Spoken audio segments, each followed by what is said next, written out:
Hello everyone, ഏവർക്കും നമ്മുടെ പുതിയൊരു വീഡിയോയിലേക്ക് സ്വാഗതം. ഗൈസ്, ഞാൻ ആദ്യം തന്നെ പറയുകയാണ്, നിങ്ങൾ കയ്യിലുള്ള പൈസ കൊടുത്തിട്ട് കടിക്കുന്ന പട്ടിയെ മേടിക്കുന്ന അവസ്ഥയാണ്. അപ്പൊ എന്തൊക്കെ പ്രശ്നങ്ങളാണ് ഈ ഐഫോണിനുള്ളതെന്ന് ഞാൻ ആദ്യം പറയാം. ഗൈസ്, ഇത്രയും മോശപ്പെട്ട ഒരു ഫോൺ ഞാൻ ഇന്ന് വരെ യൂസ് ചെയ്തിട്ടില്ല. എന്താന്ന് വെച്ച് കഴിഞ്ഞാൽ, ഇത് എന്തൊരു ഹീറ്റാണ് ഉണ്ടാകുന്നറിയോ, എന്തൊരു ടെമ്പറേച്ചറാണ് ഈ ഫോണിന് ഹീറ്റ് ആവുന്നറിയോ. ഞാൻ ഗൂഗിൾ മീറ്റ് ഉപയോഗിച്ചപ്പം എൻ്റെ നേരത്തെ ഒരു 14,000 രൂപയുടെ ഫോണായിരുന്നു. അപ്പോൾ ഈ ഗൂഗിൾ മീറ്റ് ഞാൻ ഉപയോഗിച്ചപ്പോൾ ഇത് ഭയങ്കര ചൂട്. ആകെ 15 മിനിറ്റ് ആയതേ ഉള്ളൂ, ഭയങ്കര ചൂടെന്നൊക്കെ പറഞ്ഞു കഴിഞ്ഞാൽ തിളക്കിയോ ഫോൺ. എന്നിട്ടാണ് ഇവന്മാർ പറയുന്നത് ഒപ്റ്റിമൈസേഷനെ പറ്റി പറയാം. ഒപ്റ്റിമൈസേഷൻ എന്ന് പറഞ്ഞു കഴിഞ്ഞാൽ ഇവന്മാർ ആപ്പിൽ ഒപ്റ്റിമൈസേഷൻ ചെയ്തിട്ടുണ്ടെന്നാണ് ഇവർ പറയുന്നത്. ഇന്ന് രാവിലെ എൻ്റെ വാട്സപ്പ് ഞാൻ എടുത്തു. വാട്സപ്പ് എടുത്തുണ്ട്, അക്കൗണ്ട് റിമൂവ്.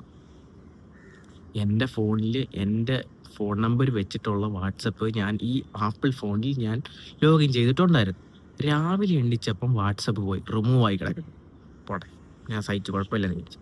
അപ്പോൾ ഇതിനകത്ത് ഗൂഗിൾ ഡ്രൈവ് ഒന്നും ഇല്ലെന്നറിയാമല്ലോ. ഓൾറെഡി നമ്മൾ ഗൂഗിൾ ഡ്രൈവ് ഇൻസ്റ്റാൾ ചെയ്യണം, എന്നാൽ മാത്രമേ ഗൂഗിൾ ഡ്രൈവിലോട്ടൊക്കെ ആവത്തുള്ളൂ. അതും ബാക്കപ്പ് വരുന്നത് ഐക്ലൗഡിലാണ്. എല്ലാ സാധനങ്ങളും ഐക്ലൗഡിൽ ബാക്കപ്പ് ആകുമെന്നാണ് ഇവർ പറയുന്നത്. പോട്ടെ, ഞാൻ ലോഗിൻ ചെയ്തപ്പം ഐക്ലൗഡിൽ ബാക്കപ്പ് ആയിട്ടില്ല. അത് ഞാൻ ശ്രമിച്ചു, കുഴപ്പമില്ല, പോട്ടെ, ബാക്കപ്പ് എനിക്ക് വേണ്ട. ഓക്കെ, ഞാൻ ഓരോ ഗ്രൂപ്പ് എടുത്ത് നോക്കി. എൻ്റെ കോണ്ടാക്റ്റിൽ കൊടുത്തിരിക്കുന്ന ഒരു നമ്പർ ഒരു നമ്പർ സേവ് ചെയ്ത് വെച്ചിരിക്കുന്നു. ഗ്രൂപ്പിൽ പോയി നോക്കിയപ്പം ആ കോണ്ടാക്റ്റ് നമ്പർ സെയിം ആണ്, പക്ഷെ നെയിം ചേഞ്ച്. ഞാൻ കോണ്ടാക്റ്റിൽ കൊടുത്തിരിക്കുന്ന ഫോൺ നമ്പർ വെച്ച് ഞാൻ സേവ് ചെയ്തിരിക്കുന്ന നെയിം വാട്സപ്പിൻ്റെ കോണ്ടാക്റ്റിൽ ചേഞ്ച് ചെയ്തിരിക്കുന്നു. എന്താണിത്? ഇതാണ് ഇവന്മാരി ഒപ്റ്റിമൈസേഷൻ ചെയ്തെന്ന് പറയുന്നത്. പിന്നെ അടുത്ത കാര്യം, പിന്നെ ഇവന്മാരുടെ കീബോർഡിൽ ഒരു സൗണ്ട് കേൾക്കും. നമ്മൾ ഓണാക്കി വെച്ചിരിക്കുകയാണ്. ഇത് അതിന് തോന്നുമ്പോഴൊക്കെയാണ് സൗണ്ട് കേൾക്കുന്നത്. ഒരു മറ്റേ കീബോർഡ് ടൂൺ ഉണ്ടല്ലോ, നമ്മൾ ഓരോ കീകളും ടൈപ്പ് ചെയ്യുമ്പോൾ സൗണ്ട് കേൾക്കുമല്ലോ, ഒരു ടൈപ്പ് ഓഫ് സൗണ്ട്. അതതിന് തോന്നുമ്പോൾ ഒക്കെയാണ് കേൾക്കുന്നത്. ഇടയ്ക്ക് കേൾക്കാം, ഇടയ്ക്ക് കേൾക്കാതിരിക്കാം, ഇടയ്ക്ക് ഭയങ്കര സൗണ്ട് കേൾക്കാം. അതാണ് ഇവന്മാർ ഈ ഒപ്റ്റിമൈസേഷൻ ചെയ്തെന്ന് പറയുന്നത്. നമ്മൾ സിമ്പിളായിട്ട് എന്തെങ്കിലും ഒരു 14,000 രൂപയുടെ ഫോണാണ് നേരത്തെ ഇരുന്നത്. ഈ 14,000 ഫോണിൽ പോലും ഇല്ലാത്ത ഓരോ പ്രശ്നങ്ങളാണ് ഈ ഫോണിലുള്ളത്. അടുത്ത പ്രശ്നം പറയാം. ബാറ്ററി ഡ്രെയിൻ എന്നൊക്കെ പറഞ്ഞു കഴിഞ്ഞാൽ നമ്മൾ ക്യാമറ അങ്ങോട്ട് ഓൺ ആക്കണ്ട.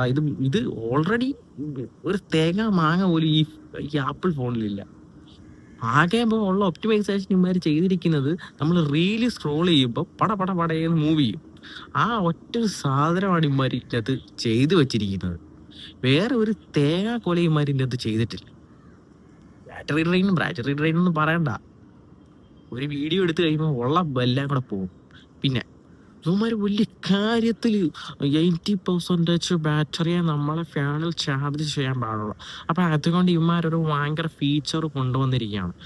80% നമുക്ക് ഒരു മോഡ് പോലെ സെറ്റ് ചെയ്യണം. 80% മാത്രം ഫോണിൽ ചാർജ് കയറിയാൽ 100% കയറട്ട.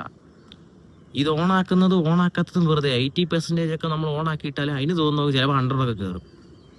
അതാണ് ഇവന്മാരി ചെയ്ത് ഒപ്റ്റിമൈസേഷൻ. നമ്മൾ ചെയ്ത് വെച്ചിരിക്കുന്ന പ്രോസസ്സറാണ്, അതുകൊണ്ട് നമ്മൾ ഒപ്റ്റിമൈസേഷൻ ചെയ്യുന്നതായിരിക്കും. തേങ്ങാക്കൊല ഒപ്റ്റിമൈസേഷൻ തൊട്ടൊരു ചെറിയ പണി പോലും ഇവന്മാർ എടുത്തിട്ടില്ല. ഇവന്മാർ ടെസ്റ്റ് ചെയ്യുന്നില്ലെന്ന് തോന്നിയത്. ഇത്രയും പൈസ കൊടുത്ത് നമ്മൾ 14,000 അതിൻ്റെ 2-3 ഫോൺ മേടിക്കുന്ന പൈസ കൊടുത്ത് നമ്മൾ ഈ ഒരു ഫോൺ മേടിച്ചിട്ട് ഈ അവസ്ഥയാണ് നമ്മളോട് കാണിക്കുന്നത് ഇവർ. അടുത്തത് വേറൊരു സാധനം, iPhone 16 മുതൽ നമ്മൾ സൗണ്ട് ഉണ്ടാക്കുന്ന നോയ്സ്. ഓൾറെഡി ഞാനിപ്പോൾ ഈ വീഡിയോ എടുത്തുകൊണ്ടിരിക്കുമ്പോൾ ഇടയ്ക്കുള്ള നോയ്സും ഉണ്ടെങ്കിൽ നോയ്സ് പ്രൊട്ടക്ഷൻ എന്ന് പറയുന്ന ഒരു ഫീച്ചർ ഐഫോൺ കൊണ്ടുവന്നിരിക്കുകയാണ്. തേങ്ങാക്കൊല ശരിയാണ്, കൊണ്ടുവന്നിട്ടുണ്ട്. അത് നമ്മൾ ഈ ഫോണിൽ കൂടെ തന്നെ നമ്മൾ യൂട്യൂബിലോ ഇൻസ്റ്റഗ്രാമിലോ അപ്ലോഡ് ചെയ്യുന്ന സമയത്ത് നോയ്സ് റെഡ്യൂസ് ചെയ്യും. ശരി, നമ്മൾ ഇത് ഓൾറെഡി നമ്മൾ ചിലപ്പോൾ ക്ലാരിറ്റി ഇഷ്യൂ വരും. അപ്പോൾ നമ്മൾ കംപ്രസിങ് പോലുള്ള ഇത്രയും ക്വാളിറ്റിയിൽ നമ്മൾ യൂട്യൂബിൽ പോയി അപ്ലോഡ് ചെയ്യുമ്പോൾ കംപ്രസ് ചെയ്യും. അപ്പോൾ നമ്മൾ എന്ത് ചെയ്യും, നമ്മൾ സിസ്റ്റത്തിലോട്ട് ഇടുമ്പം ഈ ഫോണിൽ കണ്ടിരിക്കുന്ന നോയ്സ് അല്ല അതിനകത്ത് ഫുള്ള് നോയ്സ്, ഒരു നോയ്സും പോകുന്നില്ല, എല്ലാ നോയ്സും അതുപോലെ എടുക്കുന്നുണ്ട്. ഫോണിൽ നമ്മൾ നോയ്സ് മറ്റേ മോഡ് മാറ്റുമ്പോൾ നോയ്സ് ആയി, അത് സേവ് ചെയ്യും. ഈ സെയിം വീഡിയോ നമ്മൾ മറ്റൊരു സിസ്റ്റത്തിലോട്ട് ഇടുമ്പം ഒരു തേങ്ങയില്ല, ആ നോയ്സ് അതുപോലെ തന്നെ കിടപ്പുണ്ട്. ഇതാണ് ഈ ഒരു ഒപ്റ്റിമൈസേഷൻ. ഇതിൻ്റെ അകത്ത് കൊള്ളാവുന്ന ഒരേ ഒരു സംഗതി എനിക്ക് ഇഷ്ടപ്പെട്ടത് ഈ ഐഫോൺ 16 പറ്റിയാണ് പറയുന്നത്. പ്രോ മാക്സിനെ പറ്റിയൊന്നും ഞാൻ പറയുന്നില്ല. ഐഫോൺ 16 പോട്ടെ, ഐഫോൺ ഇത്ര ചെറിയ സൈസാണ്. പിന്നെ ഇതിൻ്റെ കളറിങ് ഭയങ്കര രസമാണ്. പിന്നെ ക്യാമറ ഐഫോൺ അത് മാത്രമേ ഉള്ളൂ. ഇത്രയും പൈസ കൊടുത്തിട്ട് ഈ ഫോൺ മേടിക്കണമെന്ന് നിങ്ങൾ പറയാം. ആകെ ഉള്ളത് ഡിസ്പ്ലേക്ക് എത്ര കളർ ഗ്രേഡിങ്ങും ഒക്കെ സാധനങ്ങളൊക്കെ ഉണ്ട്. ഭയങ്കര കളറാണ്. നമ്മൾ വേറൊരു ഫോണിനെ കമ്പയർ ചെയ്യുന്ന ടൈമിൽ ഭയങ്കര കളറാണ്. ഇത് സാംസങ് ആണ് കൊടുക്കുന്നത്. സാംസങ്ങിന് എത്രമാത്രം ഉണ്ടെന്ന് എനിക്ക് അറിയത്തില്ല. പിന്നെ റീലിലുള്ള മൂവ്മെന്റ്, അതായത് ഇൻസ്റ്റാഗ്രാമിലെ റീലിലുള്ള മൂവ്മെന്റേ ഉള്ളൂ. ഇതാണ് അവസ്ഥ. വാട്സപ്പ് ഞാൻ ഇന്നെടുത്ത് നോക്കിയപ്പോൾ റിമൂവ് ചെയ്തിരിക്കുന്നു. ഐക്ലൗഡിലൊട്ട് തേങ്ങയുണ്ടോ അതും ഇല്ല. പിന്നെ എൻ്റെ അത് പെട്ടെന്ന് ഞാൻ വിചാരിച്ചു കോൺടാക്ട് നെയിം വരെ ചേഞ്ച്, വേറെ എന്തൊക്കെയൊക്കെ പേരില്. വെറും 14,000 രൂപ എൻ്റെ ഈ നേരത്തെ ഉപയോഗിച്ചുകൊണ്ടിരുന്ന ഫോണിൽ പോലും ഈ പ്രശ്നമില്ല. ഇത്രയും നമ്മൾ പൈസ കൊടുത്ത് മേടിച്ച ഫോണിൽ ഇതാണ് പ്രശ്നം. അപ്പൊ നിങ്ങളുടെ അഭിപ്രായം നിങ്ങൾ പറയുക. അപ്പൊ നമ്മൾ വേറെ ഒരു വീഡിയോ ആയിട്ട് വരുന്നതൊക്കെ ഗുഡ് ബൈ.